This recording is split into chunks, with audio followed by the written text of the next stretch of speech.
On. Welcome to the Daily Objective, day 144 of the war in Israel. Hey, James, how's it going? I am joined by James Valliant, as those of you watching can see. Hi, how are you? So, I'm good, thanks. As good as can be when we have to research these stories. So, Charlotte Church, a famous Welsh singer, famous again more I think in the UK than in the US, but has a great voice. It Lovely does not voice, necessarily does not lovely necessarily voice, use lovely it. girl. I mean, lovely woman. I mean, really, Well. but an artist. She's an artist. Why the heck would I look? I wouldn't care what Albert Einstein's opinion was on a political matter. Now, he may be a Wait, we genius. don't know what she did. Hang on. Oh, okay. We need to look at Let's get the facts out first. she's been accused, or as one of her interviewers said, smeared as an anti-Semite after all she did really was sing a song that calls for the extermination of the Jews, and only the Jews in between the Jordan River and the Mediterranean Sea. So not all the Jews technically. Just all Israelis. Yeah, Yeah. yeah. Keep And that. And she as sang songs about it was a benefit for relief, humanitarian relief for the people in Gaza that she was singing for. Bear that in mind.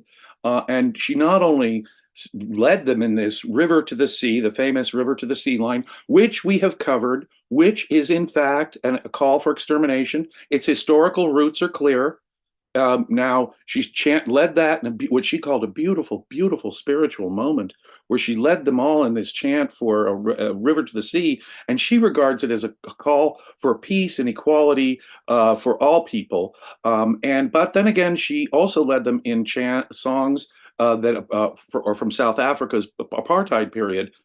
Drawing a comparison between Israel and apartheid, she also made very clear historical claims. She asserted that River to the Sea is not a genocidal call. It was not a call by Palestinian terrorists to destroy Israel in its origin, which it is and was. So by claiming history and being so wrong on the history, and this equation, this moral equation of, babies die, so it's evil. But of course, she ignores the real horrors of October 7th.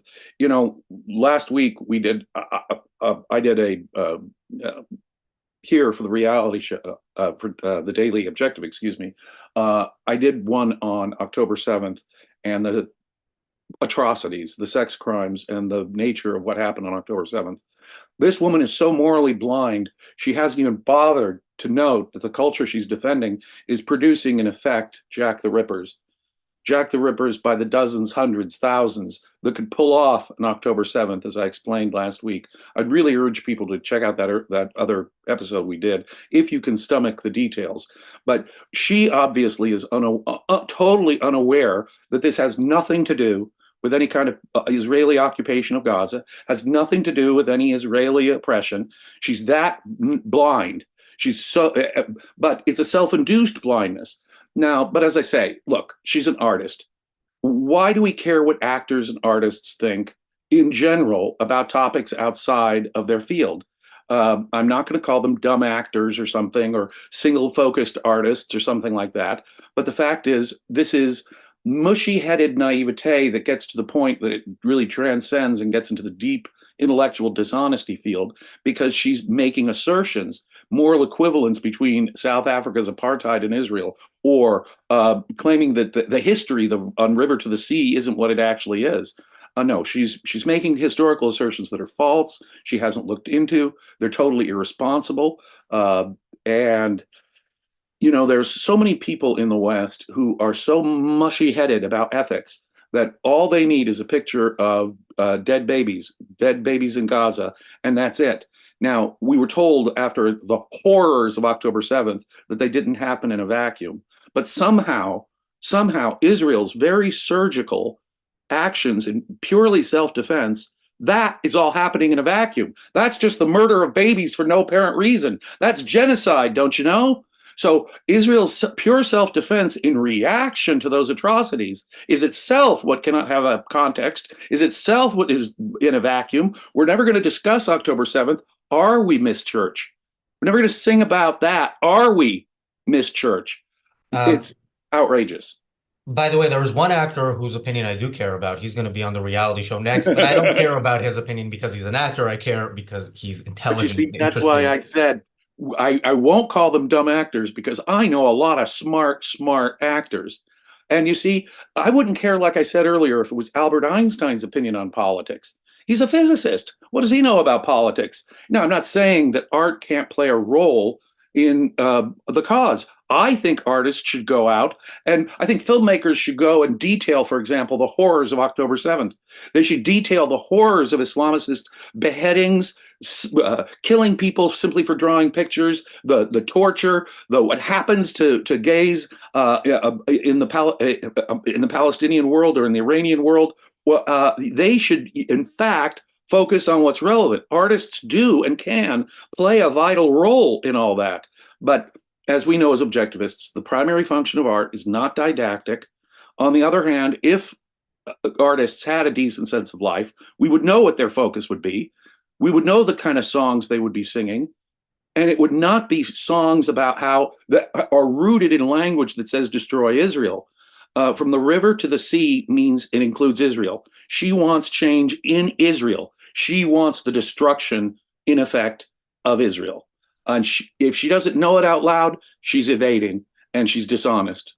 That's all I So, can say. by the way, I've just a correction. I've been informed that the actor that I promised will not actually appear on the reality. I don't know if he canceled because he was offended by James, but he will be on. He will be on soon. I am Um, sorry, Lucifer. so, I'm sorry, Mark so Pellegrino. Charlotte Church did what anybody who is accused of any wrongdoing should do, and she went on a media interview campaign. She did some interviews. She did an Instagram live, and of course, if you're accused of anti-Semitism, where do you go? You go to Novara Media. So she was interviewed by Novara Media. We've spoken on this channel about Novara Media.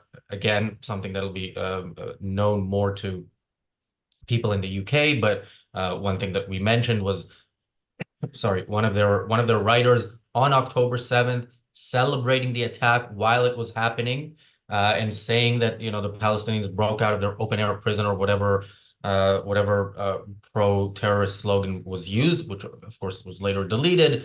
But that was their initial reaction, and even having deleted that, their entire coverage of this, of course, has also been anti-Semitic, pro-terrorist, and so that's where she went. The first thing, and I saw some of that interview. I didn't think it was necessary to see the whole thing. You see her; she's wearing a keffiyeh, the scarf that was popularized by Yasser Arafat, the person who has the highest number of deaths of Jews on his hands since And the Hitler. very visual symbol of support for the Yeah. Palestinian And terrorists.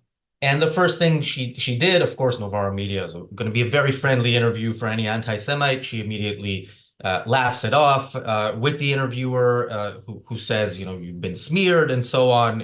Great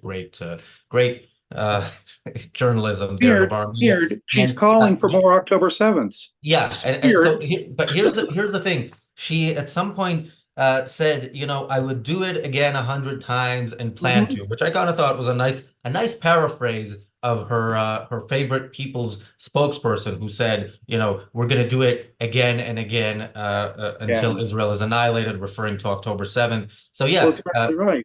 See, these muddle-headed people, by ignoring October 7th and focusing on what is Israel's pure actions of pure self-defense, mind you, over careful, too surgical, too held back, and she's calling that genocide. Now, this is, again, as we pointed out many times, there's no accident that they use words like genocide, which cannot apply to what Israel is doing. It is the exact opposite. And yet, by using that word in the context of this against Israel, she's obviously being anti Semitic.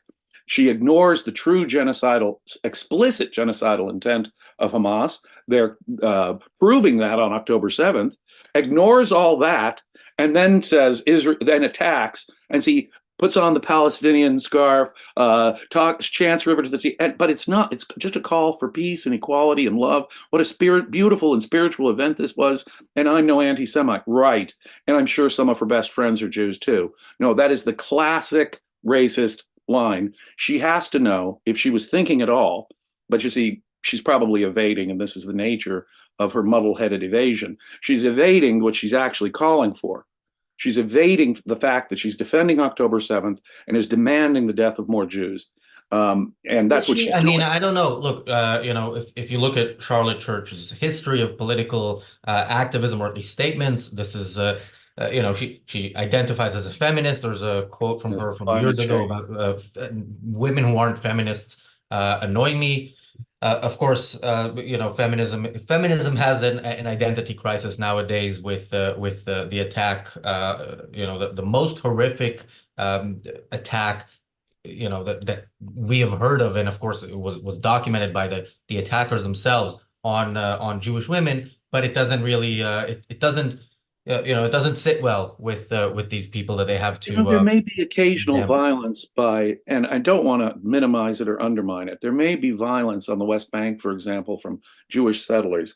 But one thing I'm certain of, Jews in the area and Israel do not use rape as an intentional, pre-planned weapon in war against civilians, in a surprise attack on civilians, to systematically use rape and torture, as we've delineated, is a policy on the part of Palestinians, not just Hamas, not just the Brotherhood. The Palestinian Authority pays a bounty, as we've pointed out. It is their policy, and by ignoring all that, the thing is, she's a feminist. She calls herself a feminist. Consider what happened to women and children. Consider the use of systematic sexual assault as a weapon of terror. This is not a feminist at Yeah. all. If feminism Well, has any meaning whatever, she has stabbed in the back, spiritually speaking, every rape victim across this planet. And in particular, she has in effect endorsed implicitly the use of sexual assault as a weapon of terror and war. yeah, I mean, I don't know whether or not she qualifies as a feminist. I mean, a feminism, I think, is not a force for Well, good. But Well, it depends on that's how we understand feminism, of course. yeah, but If it that's means being in favor of women's rights in any vague sense, whatever. No, well. she's now mouthing justifications in effect. She's attacking the defense against the systematic use of sexual assault as a weapon of terror and war. Yeah. My God, And we spoke yesterday about a video that Owen Jones did with a woman, with the most cynical of Owen Jones's videos that I've seen, where he talks about I think the title was something like Western feminists have been silent on Gaza, or something like that. And it talks about the UN allegations that two Palestinian women were raped by Israeli soldiers. And yeah, as you mentioned, if that actually happened, those soldiers will spend a very long time in prison, as opposed to if a Palestinian rapes an Israeli woman, he gets paid by the government, a reward. The government controlled by Fatah, by the Palestinian Authority, not by Hamas, or maybe in addition by Hamas. it But is a violation of the Code of Military Justice of Israel to use rape in war. It is the explicit, systematic, deliberate policy of Hamas, as we could see on October 7th and was demonstrated on October 7th. Now, if you can't see the difference between that, see, and that's exactly it. It's this moral equivalence thing, too. It is to say that death is death. The death of babies is the death of babies. Oh, if the death of babies happens on October 7th, oh, that didn't happen in a vacuum. And the only part of the context we're going to remember is pure Hamas side here. But of course, any self-defensive actions that Israel has taken in the last 2 months, 3 months, of course, that happens in a complete vacuum. It had nothing to do with the atrocities, the torture, the rape that occurred on civilians, over 1,200 civilians on October 7th. So that part of the context that remains in their vacuum, the vacuum that really is their head, the vacuum that really is their moral compass. So I mentioned, her response was to go do interviews. She did an interview with Novara Media. Of course, she, to prove that she's not an anti-Semite, she also did an interview with Owen Jones. Of course, yesterday's whole episode was dedicated to Owen Jones and his anti-Semitism. But yeah, I go back to this interview that he did with the woman, also self-identifies as a feminist, who kind of explained, this how there's yeah, she's gonna believe women who claim they're raped even when there's no evidence, and the IDF is who's saying this. And what else did she say? There's no eyewitnesses, which of course there are some, but there are none because most of them, as most of the victims, were Died. murdered. Now, we're gonna Died. afford Oh, oh, Charlotte oh. Church. Hang on, I just want to. I know, but I'm I so want to angry. afford Charlotte Church the courtesy that the victims of the people she supports did not have, and actually read some of her what she had to say about this. So again, on this was an Instagram live video from yesterday. Just to clarify my intentions there, I am in no way anti-Semitic. I am fighting for the liberation of all people. I have a deep heart for all religions and all difference.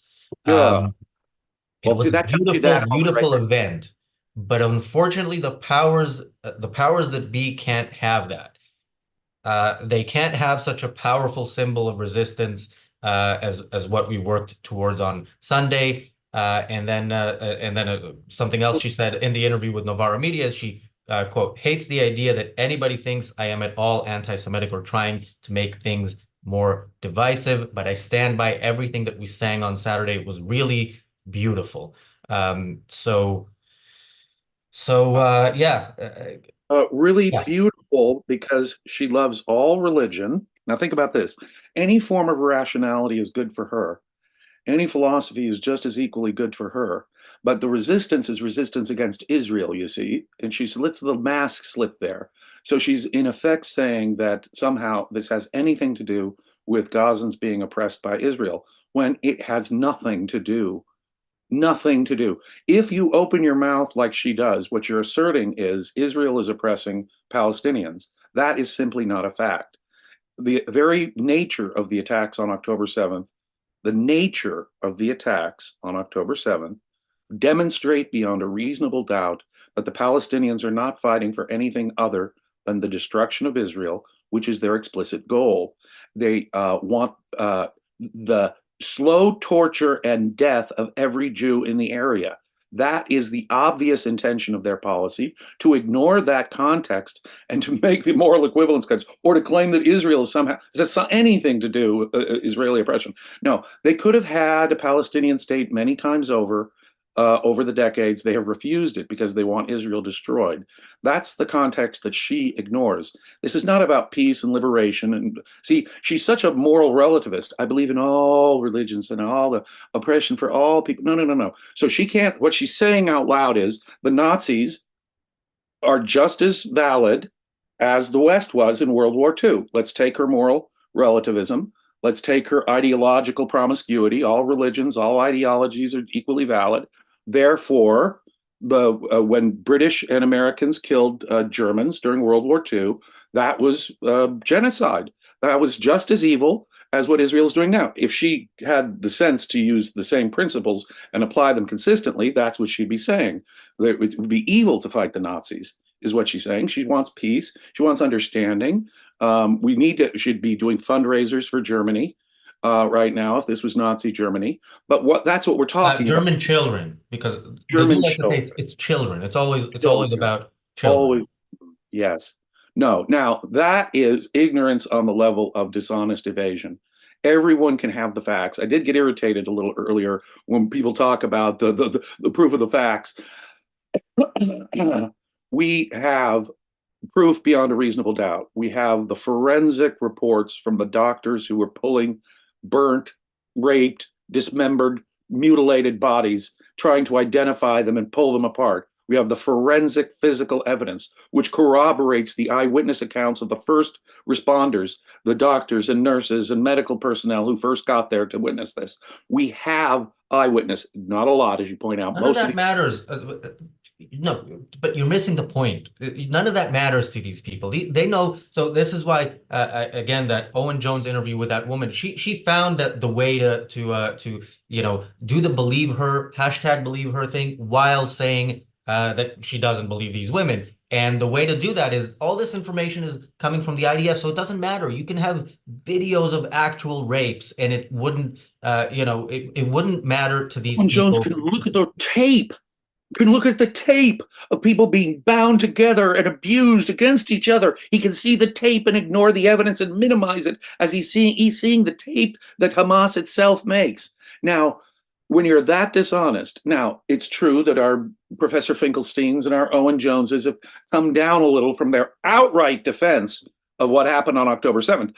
Immediately out October 7th, they were justifying it, minimizing it. They were breaking out of their prison. Yeah, that kind of line. But now they're sort of modified. Well, I'm not justifying the extent of it, but that's exactly what they're doing when they call for a ceasefire or make the moral equivalence argument with Israel.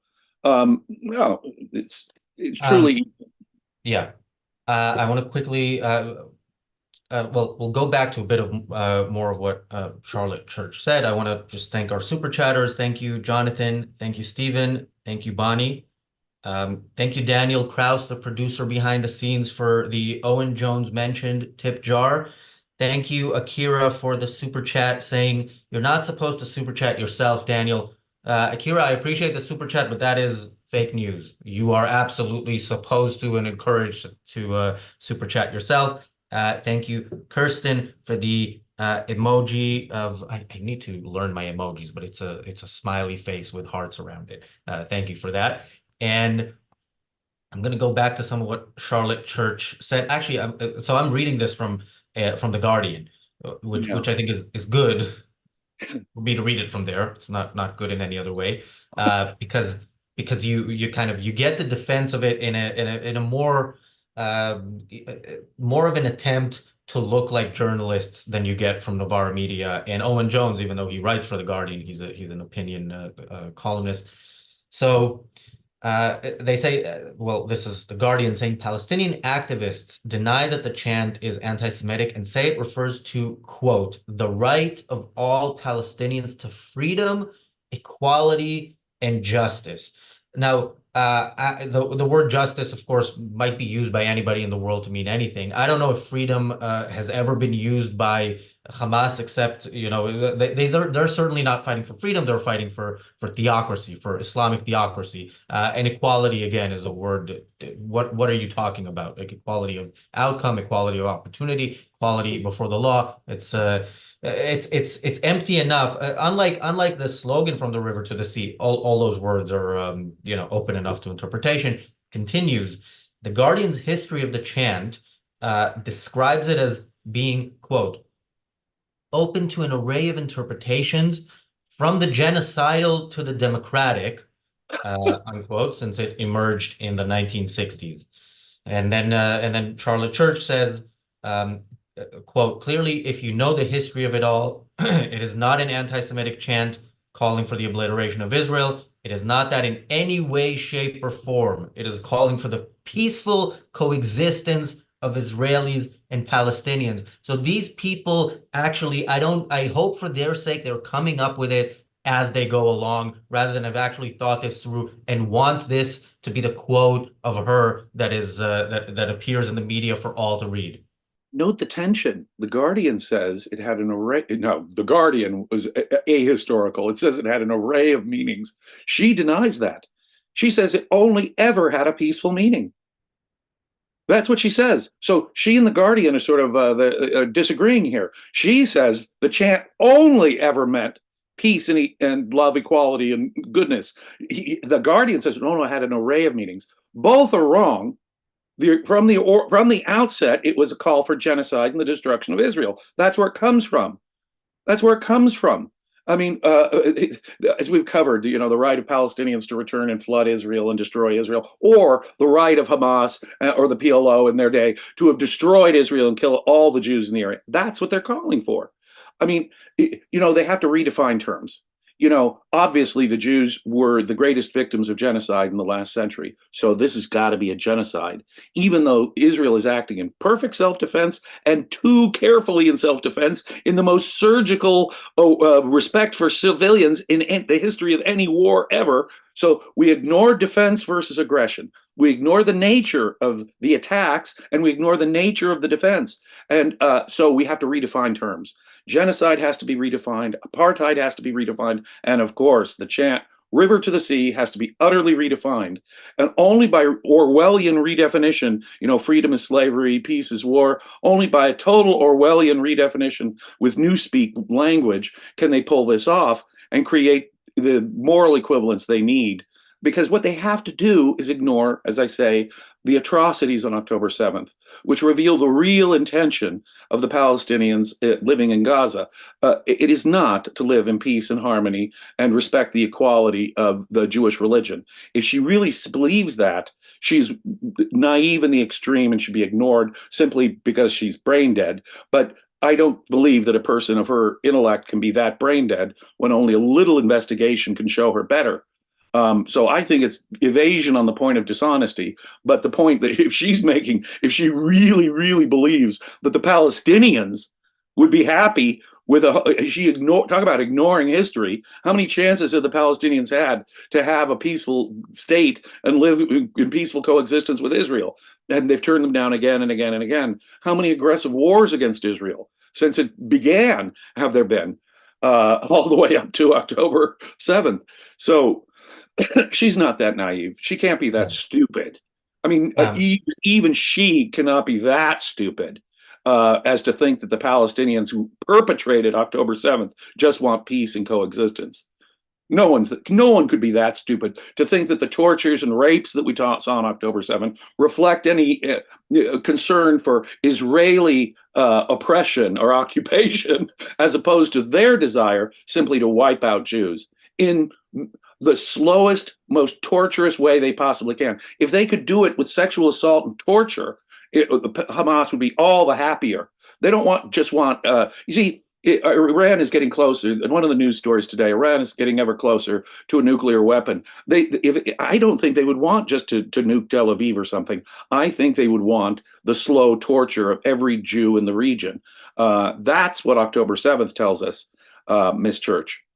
Yeah, now I'm going to read a bit more from that Guardian article. Again, we are talking about what she said, so it's good to hear what she said. And of course, as I mentioned, the places she chose to go to are Novara Media and Owen Jones' YouTube channel. She's not appearing on the Daily Objective for an interview.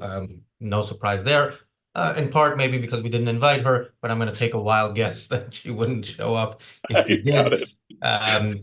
So it says in 2000 and actually in 2002, Church told the Observer is the Guardian's Sunday newspaper, that she often faces criticism when she discusses matters that are important to her, whether that is feminism, the climate crisis, anti-austerity, or anything. She said, each time I place my head above the parapet, I'm mocked and made to feel stupid and small. Being compliant would be easier. To mind my own, but that's not what I'm on this earth for. Well, we're not calling you stupid or small, Charlotte. We're calling you evil, and we're only calling you that because you are by choice. You don't have to be. You have free will. You can reverse course. And talk about insanity. There she is talking to the Guardian, who's totally on her side. The culturati. How many stories have we done about artists? All these, I don't think the Guardian actually interviewed her for this. I think they have quotes of her from a past interview. They have quotes of her, but she's talking to Owen Jones. Yeah, and Novara Media. And Novara Media. Yeah, that's enough. That's funny. So the point is that we can't even take what she's saying seriously there. I mean, no one is that stupid. And when she puts her head above the parapet, what courage? It takes no courage to take the line that the majority of the United Nations takes. It takes no courage to take the line the academics are taking. It takes no courage to take the line that Owen Jones, Novara Media, The Guardian are taking. She is a coward. She is in fact walking lockstep with all these progressive anti-Semites in Great Britain. And she thinks she's brave. We are out of time, and we have a super chat. We have also a message or a comment from Robert Nasser, who has been a member for 22 months. Thank you, Robert. He says to Akira, Razi only gives me a hard time for super chatting during my own appearances because he can. That's not true. I never give you a hard time for super chatting. I only give you a hard time for your views. And Stephen, which I disagree with often and more and more. Stephen says, thank you, Stephen, for the super chat. Stephen says, composer Alma Deutscher did the opposite of Charlotte Church. Alma rededicated the second movement of her piano concerto to the victims of the Hamas murders on October 7th. Yes, we were talking before the show how it's even more annoying when somebody who's talented does something like this.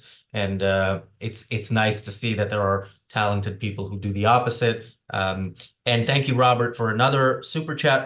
Robert says, Owen Jones, tip jar, take a drink. I don't know what to take a drink. There's another whole conversation in the chat that I didn't get to, and we are out of time and then some. But we are gonna talk about some other stuff in the reality show, which is starting well, more than a minute ago, but actually in about 2 minutes. Thank you, James.